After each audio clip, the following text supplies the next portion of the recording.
I didn't pick the restaurant. My brother did.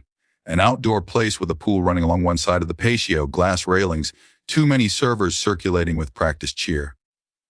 It was festive, he said. Easy for kids. A place where nothing would slow him down. I arrived on time. I always do. I brought a gift for his wife, something small and thoughtful, because birthdays in our family are rarely about the person whose name is on the cake. They're about keeping the evening smooth. I wore a dress I'd saved for something like this. Not extravagant, just nice. I remember thinking, as I set my purse on the chair beside me, that it felt good to carry something that had held up. Something that wasn't constantly being apologized for. Dinner drifted. Conversation skimmed surfaces, my brother's projects, his son's soccer, a vacation they were planning. When the waiter asked about dessert, my brother waved him off. "We've got cake coming," he said. "For her," he nodded toward me like a footnote. The cake arrived late, candles already melting into the frosting. Someone sang off-key. I smiled because that's what I do when I don't want to make a moment heavier than it already is. That's when his kid grabbed my purse. It happened fast, the way children move when they've already rehearsed the act. He ran toward the pool, swung the strap once like a lasso and flung it. There was a splash, muted, expensive sounding. He turned back to the table proud and shouted, "Dad says you don't deserve nice things." For a heartbeat, no one reacted. Then my sister-in-law laughed. Hard.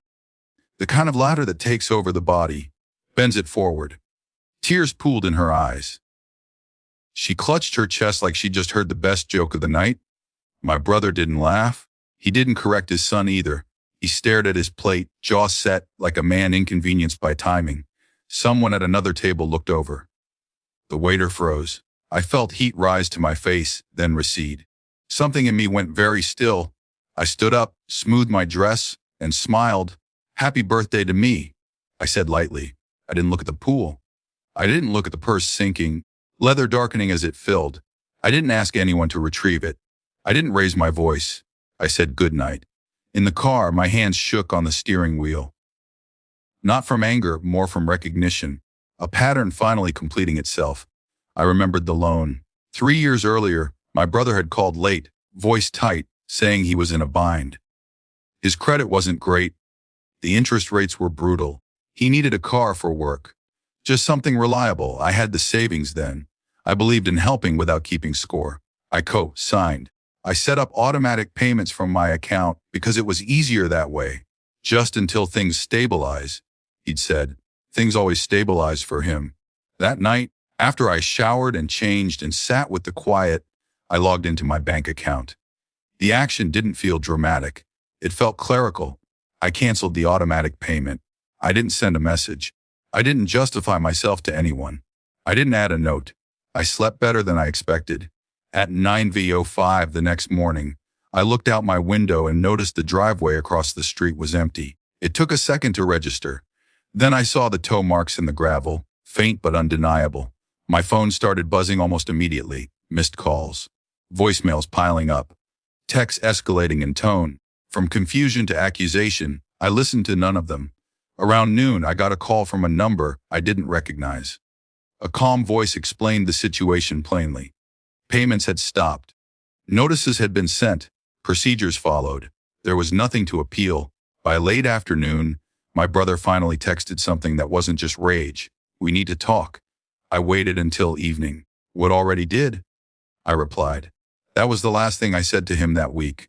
My sister-in-law posted vague things online about betrayal and family, and people who think money makes them powerful. Friends chimed in. Sympathy bloomed in predictable directions. No one mentioned the pool.